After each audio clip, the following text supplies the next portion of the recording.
Welcome to Miss Callie Vlog. Samahan niyo po akong pakinggan ang istoryang ibabahagi ko sa inyo. Magandang araw sa inyong lahat. Hindi ko alam kung dapat ko bang ikwento pa sa inyo ang aking naging karanasan, pero gagawin ko pa rin. Gusto ko kasing maikwento man lang ang naging mapait na kahapon ko kasama ang aking misis. Itago niyo na lang ako sa pangalang Mateo, 45 anyos at taga Cavite. Meron kaming auto repair shop dito sa lugar namin at ako na rin ang isa sa mga mekaniko doon. Iyon ang pinagkakakitaan ko at ipinambubuhay sa aking pamilya. Ang misis ko naman na si Aurora ay isang gwardya sa kulungan, kaya maganda rin ang sahod. Mayroon kaming 4 na anak at puro mga nag-aaral pa. Ang panganay at pangalawa namin ay parehong nag-aaral na ng high school.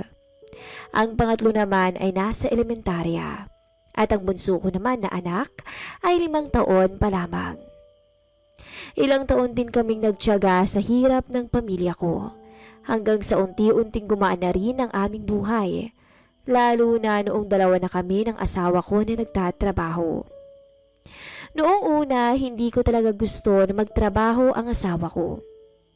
Gusto ko na nasa bahay lang siya at inaalagaan ang aming mga anak. Ayaw ko kasi siyang nahihirapan. Ngunit noong mag-high school na ang 2 naming anak, ay pamahal na rin ng pamahal ang gastusin namin. Lalo na't pinag-aaral namin sila sa isang semi-private na eskwelahan. Habang naglalakihan ng mga bata, ay pataas na rin ng pataas ang aming mga gastusin. Kaya wala talaga akong choice, kundi ang hayaan na lang ang asawa ko na magtrabaho rin. Sa pagtutulungan at pagsisikap naming 2 ng asawa ko, sa awa ng may taas ay mas naging maayos ang aming buhay. Nakakapag-ipon na rin kami para sa aming pamilya. At nakapagpundar ang asawa ko ng sari-sari store sa labas ng bahay namin. Ang kapatid ko ang pinapatao namin doon at sinasahuran na lamang namin. Ngunit ang magandang pagsasama namin ng asawa ko at magandang buhay na binigay ko sa aking pamilya ay unti-unting nasira dahil sa sarili kong kagagawan. Napasama ako sa mga maling tao. Nagkaroon ako ng bisyo, alak, babae at pinagbabawal na gamot. Ibang saya ang nabibigay sa akin ng pamilya ko. Pero mas kakaibang saya naman ang naibibigay sa akin ng mga bisyong natutuhan kong gawin. Halos hindi na ako makapagtrabaho dahil palaging nasa mga kaibigan ko na lamang ako. Nakalimutan ko ang responsibilidad ko sa kanila. Habang nagsasaya ako sa aking mga bisyo, hindi ko alam na unti-unti ko na rin palang nasisira ang pamilya ko. Napakadali na lang para sa akin na pagmalupitan ng aking mga anak at sakta ng aking asawa. Hindi ko alam na ang tindi na pala ng kasalanan ko sa kanila. Kung hindi pa ako nahuli ng mga pulis at hindi pa ako nakulong, ay hindi ko pa marirealize ang lahat ng mga kulang at pagkakamali ko sa buhay. 2 taon akong nakakulong. Ang nakakatawa pa ay ang asawa ko ay isa sa mga nagbabantay sa akin kapag shift niya. Hiyang-hiya ako sa mga pinaggagawa ko sa kanya. Kaya paulit-ulit akong humingi ng tawad sa mga naging kasalanan ko. Pinangako ko rin na magbabago na ako. Bukas, malaya ka na, Kosa. Huwag ka na ulit babalik dito, ha? Sabi sa akin ni Martin. Isa siya sa mga kasamaan ko sa selda. Hindi na talaga. At gusto ko na magbagong buhay. Paglabas ko bukas, ay talagang babawi ako sa aking pamilya. Lalong-lalo na sa asawa ko. Nakangiting sagot ko sa kanya. Naku, mabuti nga yan. At kailangan mo talagang bumawi sa kanila, lalo pat ilang taon mo rin silang hindi nakasama. Maraming salamat nga pala sa inyo ha. Kung hindi dahil sa inyo, baka hindi ko na kinayang tumagal dito sa kulungan. Noong bago-bago pa lamang kasi akong nakakulong, madalas akong napagtitripa ng ibang mga preso. Palagi ako nabubugbog. Pero nung napasama ako sa samahan ni Martin, ay tsaka pa lamang nila ako tinigilan. Wala yun, ano ka ba? Gusto ko nga sanang bumawi sa inyo eh. Babawi ako sa kahit na anong paraan pa yan. Pasasalamat ko na rin sa lahat ng mga nagawa niyo para sa akin habang nandito ako sa loob, sabi ko. Kung gusto mo talagang bumawi sa amin, ipangako mo na lang na palagi mo kaming bibisitahin. At kapag bibisita ka na rin dito sa amin, siguraduhin mo na lang na palaging masasarap na pagkain ang dala mo para sa amin ha? Yun lang ba? Walang problema. Gusto niyo dalhan ko pa kayo ng lechong baboy eh. Natatawang sabi ko. Natawa na rin si Martin at napatango na lamang. Ipinamalita niya sa iba pa naming kasamahan na magdadala raw ako ng lechong baboy kapag nakalaya na ako. Kinabukasan, maaga pa lang naibigay na ang mga release papers ko. Eksakto 10:00 no ng umaga nang makalaya ako sa kulungan. Naghihintay na sa labas ng kulungan ng pamilya ko. Yun nga lang, parang bigla akong nailang sa mga anak ko. Paano ba naman ay kitang-kita ko sa mga mata ng mga anak ko ang takot. Ang takot na baka masaktan ko na naman sila. Una kong niyakap ang aking misis. Sumunod ang pangatlo at ang bunso namin. Hirap na hirap pa ako at hindi ko alam kung yayakapin ko rin ba ang panganay at pangalawa kong anak dahil sa malalamig nilang tingin sa akin.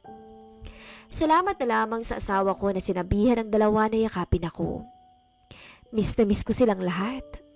2 taon ko rin silang hindi nakasama. Pasensya na kayo mga anak ha.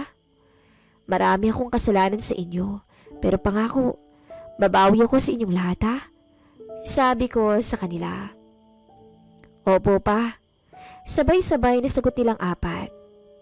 Hindi na rin kami nagtagal pa roon at niyaya ko na silang umuwi sa aming bahay. Pagka-uwi namin sa aming bahay, nagluto pa lang ng kaunting pagkain ng misis ko. Munting salo-salo para raw sa paglaya ko. Yun nga lang, imbis na magsaya, ay nanliit pa ako dahil sa mga pinagsasabi sa akin ng mga magulang ng asawa ko na hanggang ngayon ay galit na galit pa rin sa akin. Hinayaan ko na lamang sila sa mga sinasabi nila dahil totoo naman ang lahat ng to. Buong akala ko magiging maayos na muli ang buhay ko, na ito na ang pangalawang pagkakataon ko para magpakatino. Pero ang hirap pala talaga. Paano ba naman? Halos walang customer sa auto shop nang muli ko itong binuksan. Lalo na't alam ng lahat ng taga rito sa amin na kalalabas ko lamang ng kulungan. Hinusgahan na nila ako dahil lamang sa aking nagawa noon. Kahit na anong klase ng eksplanasyon ang gawin ko ay hindi pa rin nila ako binibigyan ng pagkakataon. Tuloy ay 1 buwan na akong walang ginagawa, kaya nilaan ko na lang muna talaga ang oras ko sa pagbawi sa mga gawaing bahay, pag-aasikaso sa aming mga anak. Pasensya ka na ah.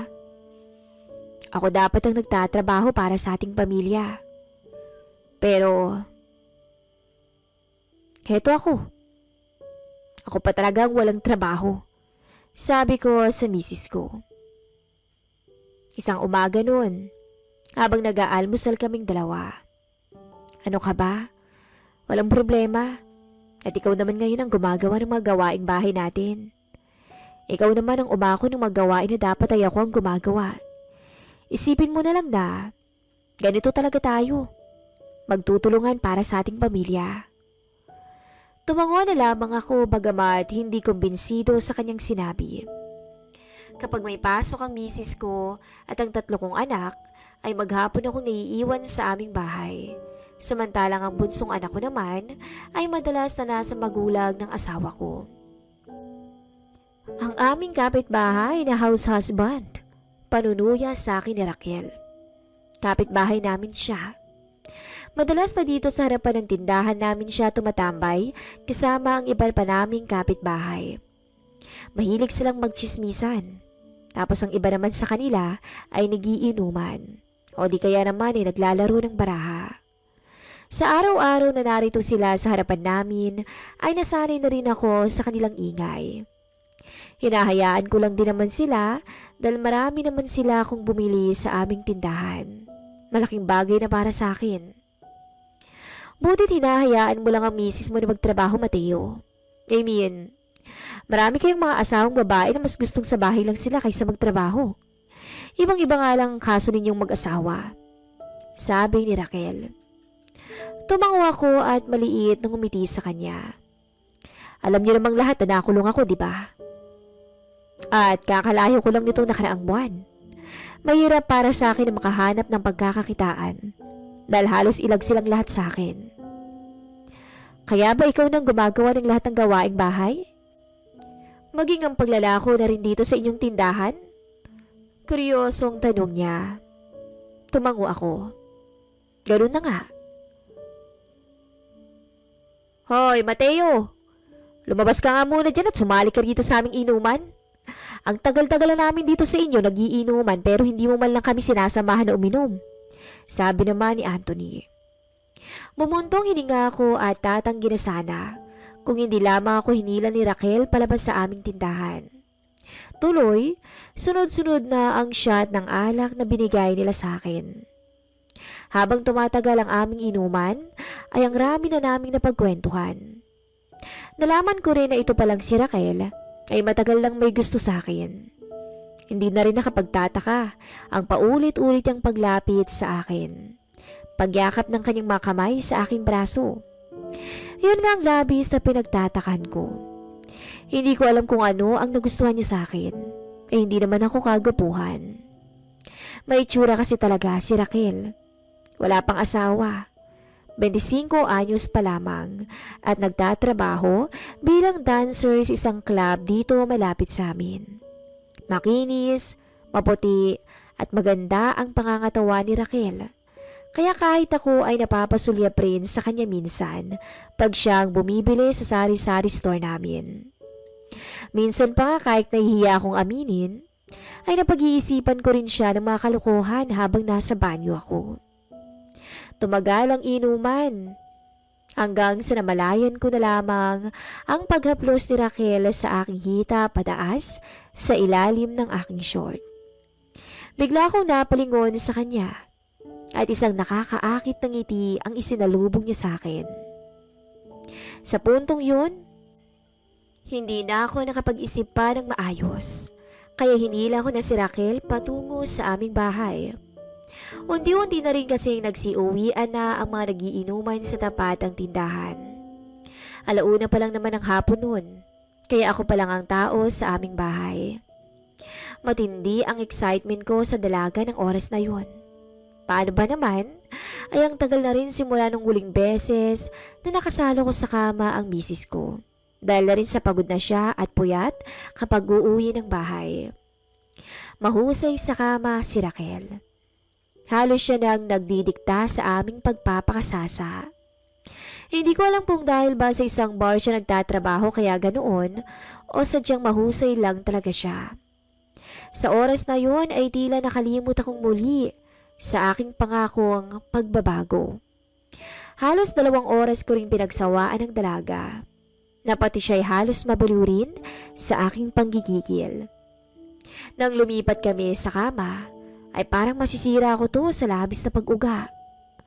Walang nagawa si Raquel sa oras na yon kundi banggitin ang pangalan ko at iyakap sa akin ang kanyang mga binti. Napakaganda niyang pagmasdan habang nakapikit na tila nawala na rin sa sariling katinuan. Nang humupa ang aming uhaw sa isa't isa at nangakmang aabutan ko na ng pera si Raquel, ay pinagsabihan niya akong hindi niya raw kailangan ng pera ko. Dahil ang gusto niya raw ay umisa pa kaming muli.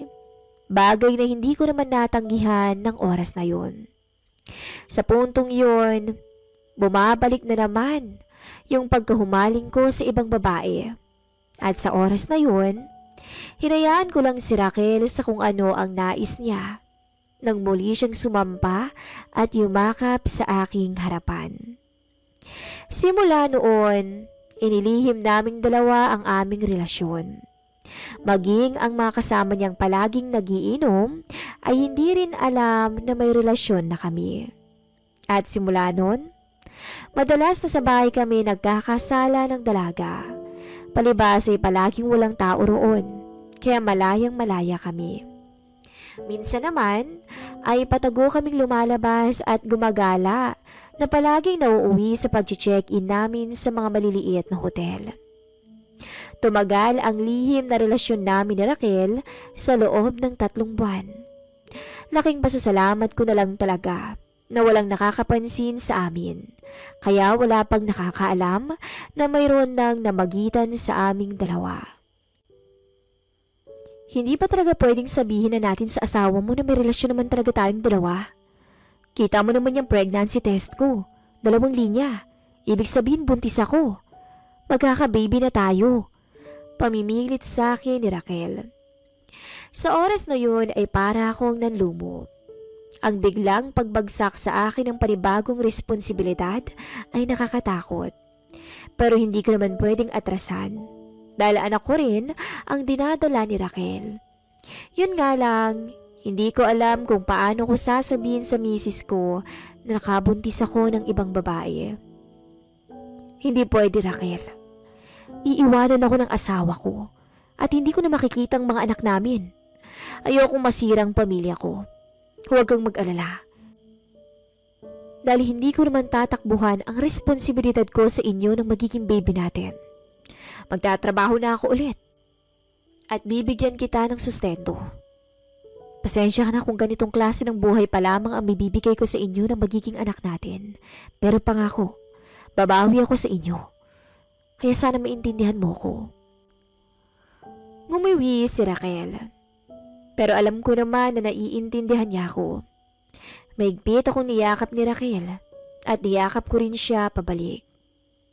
1 buwan matapos ang payapa at lihim naming relasyon ni Raquel, ay lumitaw na ang balibalita tungkol sa relasyon naming dalawa. Mayroon kasing nakakita sa aming dalawa na magkasama. Kagaya sa inaasahan ko, nakarating yon sa misis ko at ang tindi ng galit niya sa akin. Sinubukan ko pang i-deny yon sa kanya.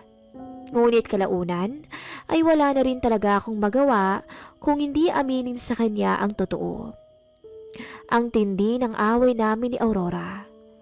Naiintindihan ko naman yun dahil napakalaki na rin talaga ng nagawa kong kasalanan sa kanya. Dumating pa nga sa punto na pinapili niya ako sa kanilang dalawa ni Raquel. Siyempre, siya ang pinili ko at ang mga anak namin. Hindi naging madali ang desisyon kong yun. Ngunit wala na rin naman akong magagawa dahil ayaw kong mawala sila sa akin. Sa bandang huli, nagkaroon na lamang kami ng kasunduan na magbibigay na lamang ako ng sustento sa baby namin ni Raquel. Ako pa rin naman ang tatay ng bata kapag lumabas na siya. Pero hindi na kami maaaring magkaroon pa ng relasyon ni Raquel dahil nagbanta ang asawa ko na ipapakulong niya raw kaming dalawa ni Raquel. Siyempre, parehong ayaw namin yun ni Raquel. Ayaw naming makulong, kaya tuluyan na naming itinigil ang namagitan sa amin. Hindi naging madali para sa akin ang lahat. Lalo pat nasanay na rin ako na palaging kasama si Raquel.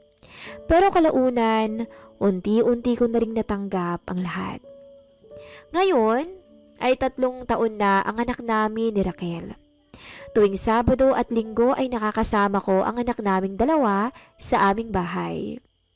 Noong una, alam at ramdam kong hindi iyon tanggap ni Aurora. Ngunit kalaunan ay wala na rin naman siyang nagawa kundi tanggapin ang anak namin ni Raquel. Hanggang ngayon, ramdam ko pa rin na hindi pa ako napapatawad ng asawa ko. At wala akong gagawin sa buong buhay ko ngayon, kundi ang paulit-ulit na paghingi sa kanya ng tawad at pagbawi na rin sa mga naging kasalanan ko. Dahil kung tutuusin, ay napakaswerte ko talaga sa kanya. Dahil sa lahat ng nagawa kong kasalanan, ay paulit-ulit pa rin akong tinanggap ng asawa ko. Wala na siguro akong hihilingin pa sa itaas, kung hindi ang kapatawaran, lalo na sa aking pamilya at sa mahal kong asawa. Dito ko na po tatapusin ang aking istorya. At sana kahit papaano ay may napulot kayong aral sa aking mga pinagdaanan. Wala talagang sikreto ang hindi nabubunyag.